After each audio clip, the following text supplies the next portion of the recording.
I'm extremely excited because the third reading of the budget amendment is basically guaranteed.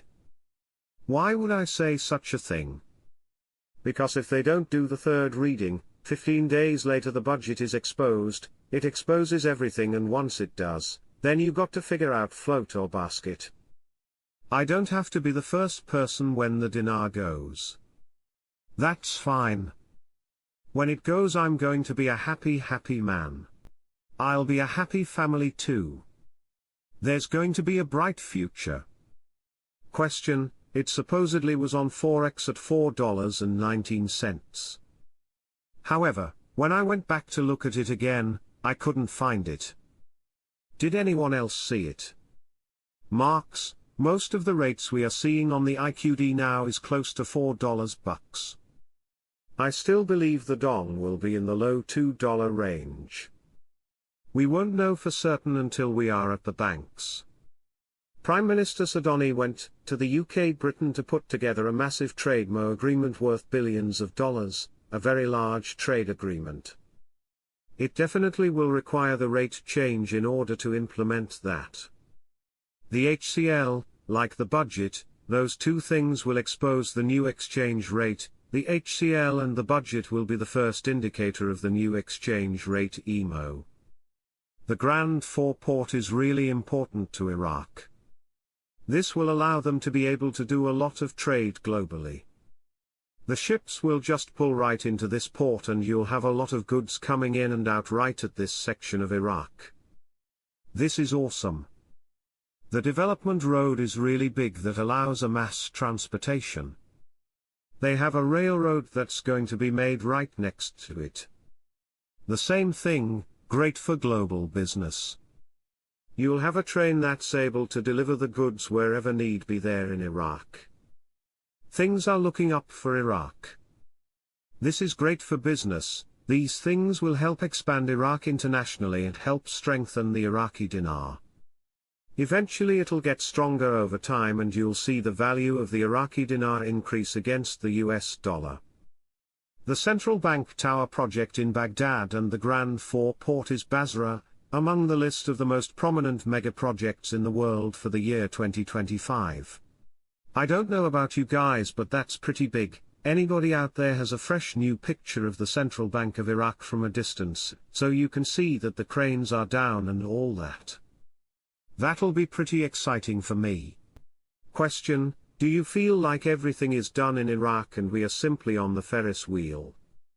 Marks: I believe we have crossed the finish line and are just waiting for the announcement in the winner's circle.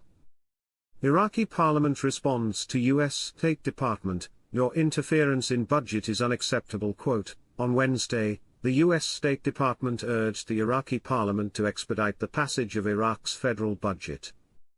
"We have worked with the federal government of Iraq and the Kurdistan regional government to reach a permanent budget agreement." State Department spokesman Matthew Miller said in a press briefing at the department. The Foreign Relations Committee in the Iraqi Parliament responded, on Thursday, to the US State Department's statements. The statements of the US State Department are unacceptable in London. Iraq signs new memoranda of understanding with British companies in various fields. Quote, in the British capital, London, a ceremony was held to sign a number of memoranda of understanding between the Iraqi public and private sectors and a number of British companies and institutions, in a number of fields. In the presence of the Deputy Prime Ministers, the budget has been passed. It was read long ago. All they are doing is reading the amendment, therefore there is no need to read the budget again. There is no significance to them not reading the entire budget because it isn't on the table. Only the amendment to the budget is on the table, which is why they read it twice. This is not a noteworthy event, it is business as usual, as it should be. For many years Wells Fargo kept telling you it's a scam. Chase, it's a scam. Why do you think they don't tell you it's a scam anymore? They saw it as a currency on the OFAC list. They saw it as a currency that was of no value. They saw it as a currency from a country that was at war, so they told you it was a scam. Iraqi delegation signs Memorandum of Understanding in London. This again makes Iraq going international. Government advisor, a IQD system is a vital tool for developing customs work and boosting international trade. Wow.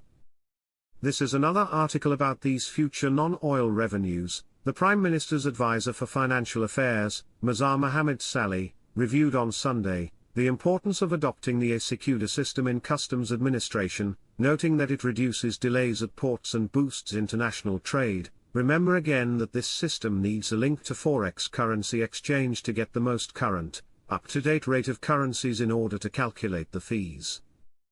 They cannot fully implement it without this tie-in. The Foreign Relations Committee in the Iraqi parliament responded, on Thursday, to the U.S. State Department's statements regarding urging the parliament to expedite the vote on the budget to resolve the dispute between Baghdad and Erbil. Committee member Mukhtar al-Musawi told Shafaq news agency, "The statements of the U.S. State Department are unacceptable, and this interference in Iraqi internal affairs regarding the budget and other matters is blatant and unacceptable, and cannot be tolerated and must be officially rejected by the relevant government agencies, as well as the House of Representatives and political actors." Al-Musawi added that the dispute between Baghdad and Erbil, financial and oil, is an internal issue and it is not right for any external party to interfere, as this increases the differences, and therefore the U.S. State Department should not interfere, stressing that this interference is unacceptable, and any attempt at media pressure or otherwise will not be of any use with the Iraqi legislative institution. On Wednesday, the U.S. State Department urged the Iraqi parliament to expedite the passage of Iraq's federal budget. "We have worked with the federal government of Iraq and the Kurdistan regional government to reach a permanent budget agreement that will facilitate sustainable oil production in the Kurdistan region," State Department spokesman Matthew Miller said in a press briefing at the department. "We saw the budget amendment reviewed this week and we urge its swift passage," Miller added. The Finance Committee of the Iraqi Council of Representatives met last Saturday with Finance Minister Taif Sami to discuss proposed amendments to some provisions of the 2025 budget law, including issues related to the oil file, salaries, and the Kurdistan region budget. Last Monday, the Iraqi parliament also completed reviewing and discussing the second reading of the draft law amending the first federal budget law. Informed political sources revealed, on Thursday, that more than one Iraqi political delegation of Sunni figures has arrived in the U.S. capital, Washington, as part of attempts to attend the inauguration ceremony of U.S. President-elect Donald Trump, scheduled for January 20.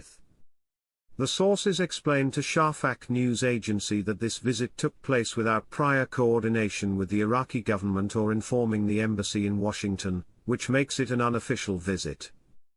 She added that the attendance of unofficial delegations to the inauguration ceremony has not yet been confirmed, as work is underway to involve them through these lobbies. She also noted that an official delegation from